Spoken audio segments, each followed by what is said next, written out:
welcome. My name is Keeks, and today's video is fully recorded, so with voiceover because we are in the process of moving. So to avoid all of the sounds, I just went ahead and recorded it this way. So everything you'll see will be in live time. I'll just be talking over it with a recording. And today we're going to do a couple of things. So first, I'm just going to show you what I did not pack. So what I plan to keep out so that I can still continue to make videos and content for you guys and have fun learning with art. And then we will also be doing a painting together. So stay tuned and I'll show you everything. And the first thing I'm going to show you is the little travel pack that I went ahead and showed you guys last time in my art haul from Little Amy Art's Etsy shop. This ended up working out really perfect for all of my art supplies. So as you can see, it just rolls up really nicely and then you just untie it anytime I go to use it. So inside here, I kept an assortment of different pencils, colored pencils, or no, I didn't keep colored pencils. What am I saying? But I did keep a bunch of paint brushes. You can see I went ahead and got Posca pens, so I did keep 2 white. I do wish that I would have tested them because the first white actually was a little runny, but the black and the other white did work just fine. I also kept a gold paint pen just because it's always nice in case you want to add your papers, which eventually if I finish my watercolor journal, I would like to do that. I did keep several pencils. I like mechanical pencils as well as some regular pencils. Like sometimes I'll draw with the regular pencils first and then go over it, mechanical pencils to like refine it a bit. I also kept one of each side of my favorite pens. So as you can see, I showed you like what all the sizes of the nibs are in them. These are the Zig Millennium pens, but as I got to looking at it, I was actually shocked because I've been using these since I was in high school, so for over 10 years now. They're made by Kuretake. I have never noticed that, but every single one of them, even some of my older ones, all say Kuretake on them, so that was really exciting, and it also makes more sense now of why you can watercolor over them without them moving. So I was really excited whenever I noticed that. I did also go ahead and keep a dotting tool.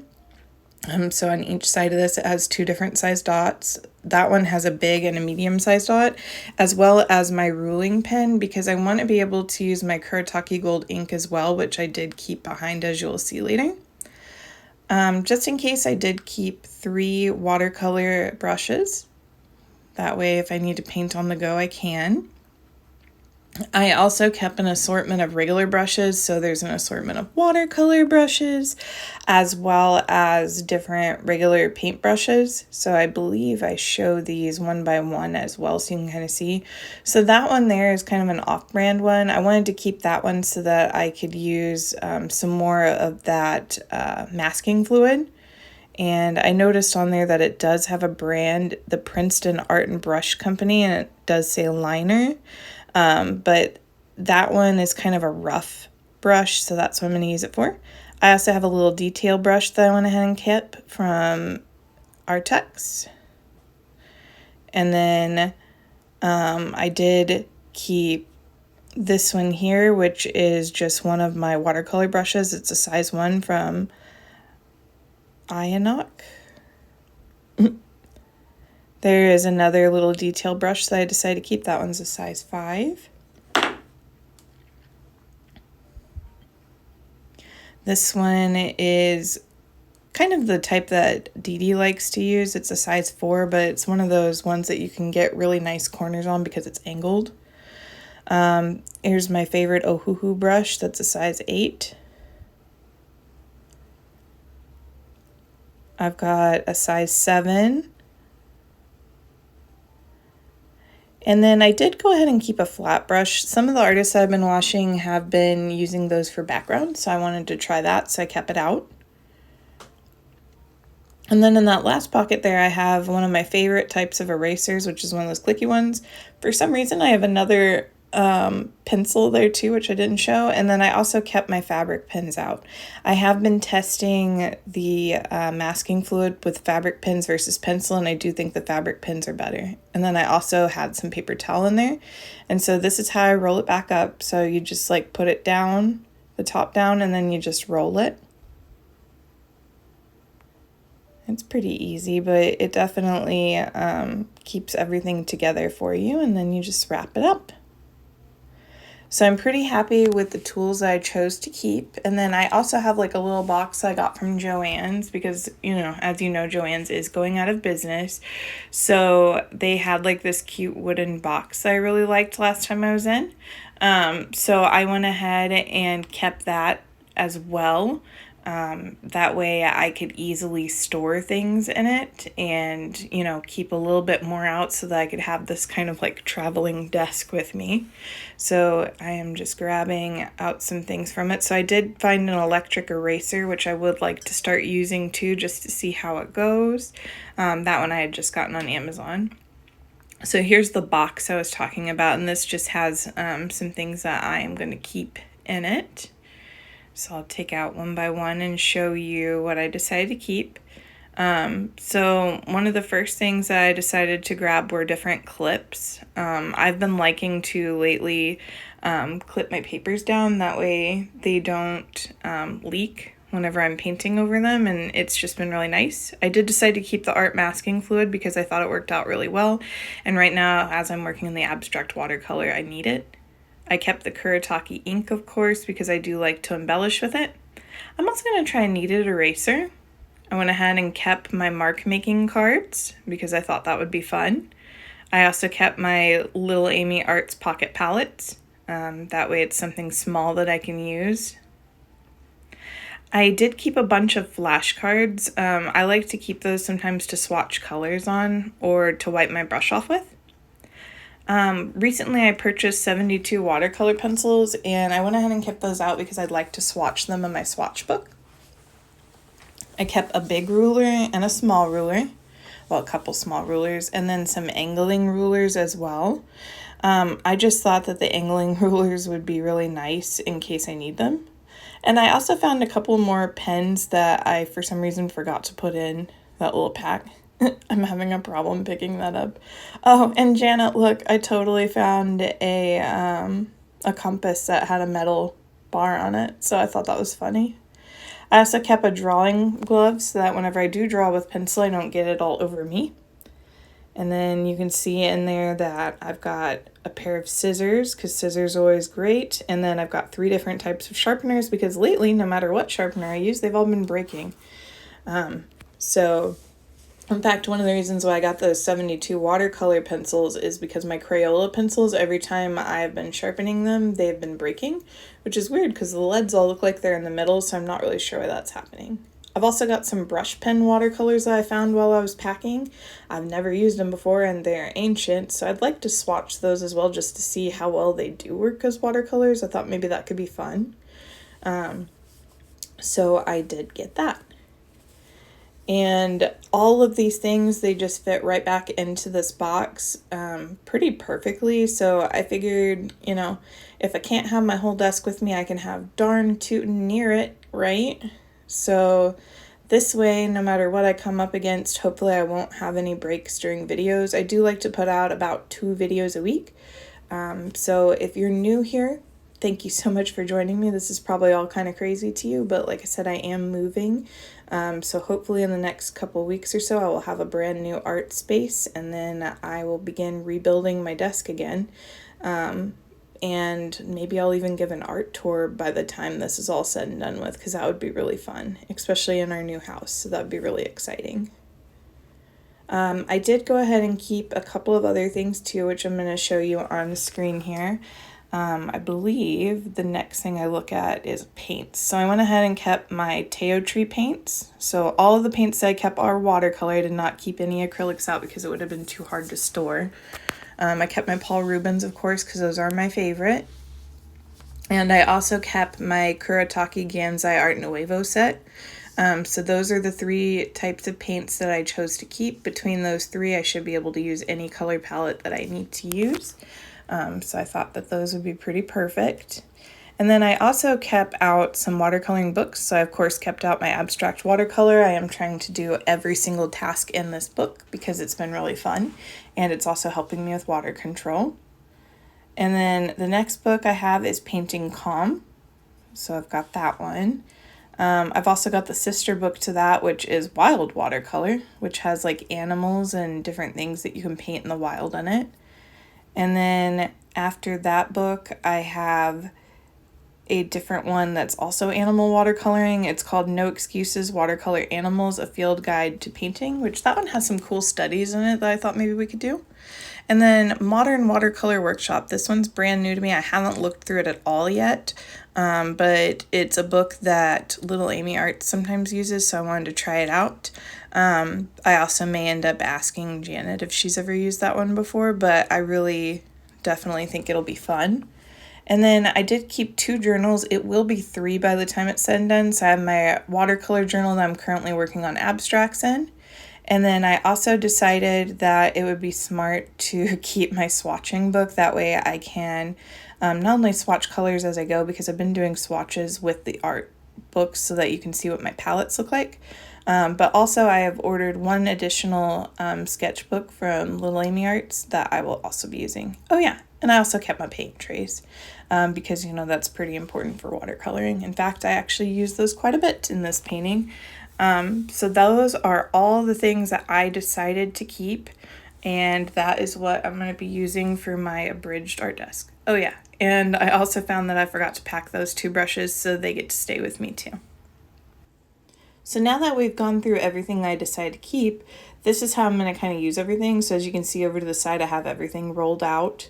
And I'm just going to use my watercolor book. These are the last 2 things that I painted in here, which you saw last time in my last video. And then these 2 I painted off camera. I'll be honest, the one on the left I was not too crazy about, but then I added mark making on top of the black and suddenly loved it. And then I really love how those flowers on the right turned out. So now we're ready for our next project in here. Originally I was going to do the leaf one in the abstract watercolor book, but I've decided I'm going to save that one for last because it is my favorite picture in the whole book, and also a couple of artists that I know of have recently done that one. So instead I'm doing botanical patterns just to change it up a bit. So I'm going to go a little bit out of order in my book. And I decided to go with the same color palette that they used in the book for this one. And I wanted to do a similar pattern to what was also in the book as well, because it has like a couple of different options of the flowers that you can use. But I decided I really liked that painting and I wanted to try it out. So for this painting, I am going to go ahead and use my Paul Rubens because it has 3 yellows in it, just like it's suggested, as well as a Payne's Gray, which is also suggested in the book for this. So I thought it would be pretty perfect.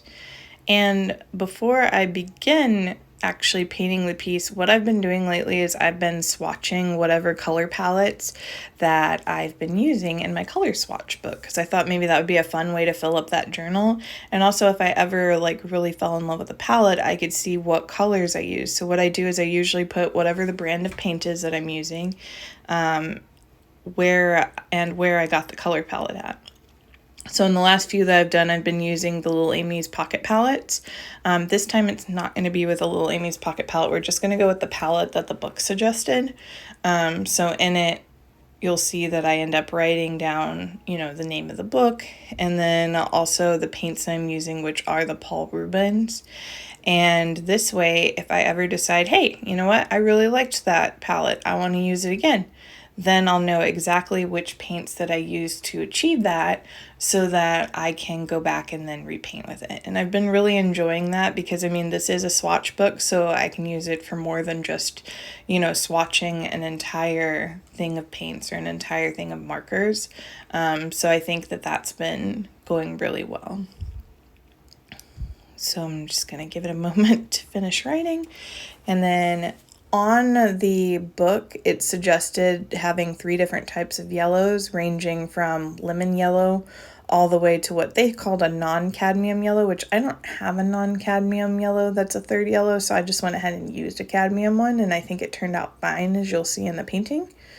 So here is the first one that I'm swatching, and it's kind of a lemon yellow. So it's very very bright, beautiful color. And then what I love about this swatch book is then I can go back into my book and see where in my Paul Rubens that yellow falls to find the name of the color. So that's why I find this book to be one of my most used tools, and I absolutely love it. So then it's Permanent Lemon Yellow is what I ended up writing for that one. So then next time I go to use it, I'll know exactly what it is. And then I went ahead and swatched that second yellow that's right there. So it's just like one tone deeper. And as you can see, there's more, the next two yellows have more of a warm tone to it, where I feel that lemon yellow is more of a cold yellow, as I call it, because it doesn't have like an orangey vibe to it. So then I go back and consult my Paul Rubens to see what the name of that one is. And this is the cadmium yellow.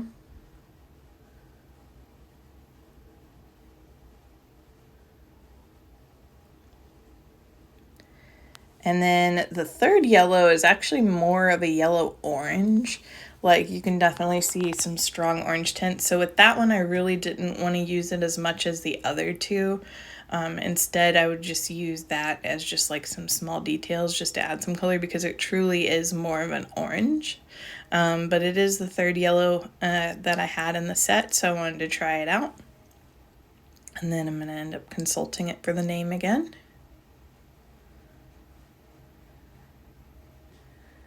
There we go. To me, I would almost say that that's like a dandelion yellow in a way. But then the last one that I needed was just the Payne's Gray. So unlike these other ones where I've been using 5 colors, this one is just 4 colors. Which, you know, I like simple palettes. I've been having a lot of fun playing with these palettes, and I've just been finding them really enjoyable. Let me know in the comments below, do you like playing with palettes? Are you a palette person, or do you just kind of paint freely? I'd really be interested in knowing. Oh, and also, I'm sorry if I haven't said it. Welcome to my channel. If you're somebody returning, I love having you back. And if you're someone new, I'm glad you're here. If you could do me a favor and just hit the like button. And if you like me enough, please subscribe. And I'd love to see you again. I'm really bad about not remembering to say that. So I know it's kind of an awkward place to put it, but hey, at least it's there. So now I'm just moving everything to the side, and this is going to be on the left side of the book that I'm going to be working on. I am trying to fill up this watercolor book with all of the different exercises in my watercolor abstract book. Anytime you see me pausing in this book, it's probably me looking over to the left so that I can see what I was doing or what I needed to do.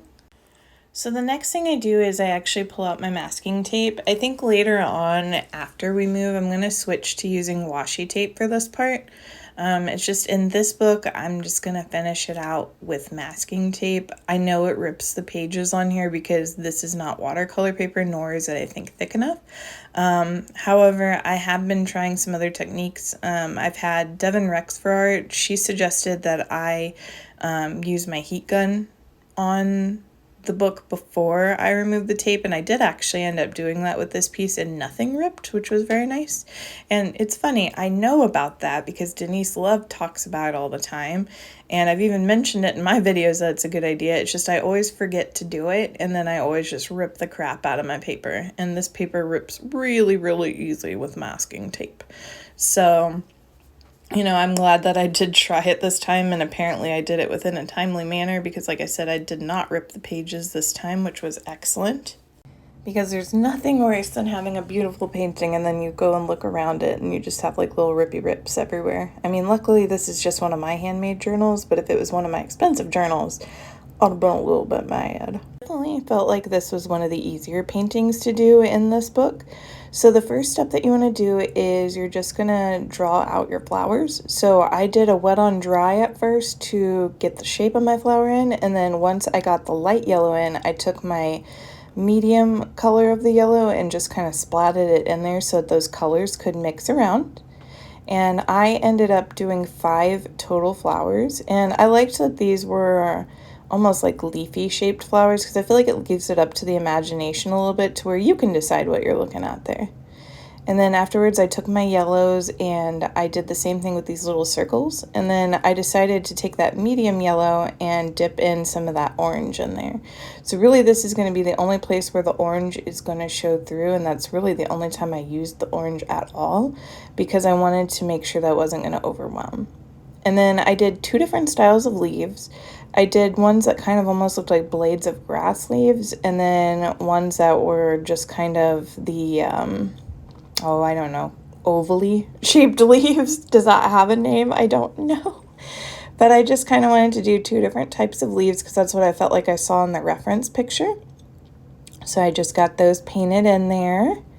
And I love Payne's Gray. That is my favorite shade of blue, I think, in the color palette. And then I just took my brush and I did some really tiny leaves by just stamping it with my paintbrush. And then whenever it dried, I went back in with the Posca and just added the little details. So if it was one of the leaves that looked like a blade of grass, what I did is I only drew 1 line. And if it was either a paintbrush stamp or one of those ovally looking leaves, that's when I fully did the details of each individual leaf, which I love it because I feel like the negative space on it looks really cool. And I think it just looks really exciting to look at. I really just enjoyed how simple and clean this was. And then afterwards I went back to the flowers. They had 2 different types of designs for the flowers. The stems were pretty similar, but some of the flowers had like little lines and like little stripes on them, and others had kind of like a lotus thing going on. So I did that with the white, and then I went back in the black to add little details. So in my circles, I added tiny little dots and some stripes because I thought that would be fun. And each time I added stripes, I did it in a different direction just to give it maybe a little bit more interest. And then I went back and did the leaves. Now for the white Posca, I really enjoyed what the lotus ones looked like. Like I felt like that looked pretty perfect for that. And for the line work ones, I actually really enjoyed drawing stripes in the actual flower itself. I just thought that that made it look really interesting. My only wish is I wish I would have zoomed in a little bit more so that you could actually see that, because I feel like on the camera you can't really tell, but those flowers are really interesting. Like they almost got like kind of a Dr. Seussy vibe going to it, or maybe like a Zentangle vibe. But yeah, I really enjoyed what that looked like. And then lastly, I just embellished everything with 3 little dot patterns everywhere, and I think that really turned out great. And then afterwards I used my heat gun and pulled off the tape. And like I said, this was the best tape pull ever. Thank you, Devin. So, you know, I think it turned out really pretty. And I'm very happy with how this turned out. So if you made it with me this far, thank you so much for being here. And hopefully I'll see you next time. And if you think about it, give me a like. And if you're not subscribed, please subscribe. I would love to have you. I absolutely love talking to other artists. I love knowing what your opinions of things are, and I would just really enjoy having you here. So thank you, and I'll see you next time. Bye.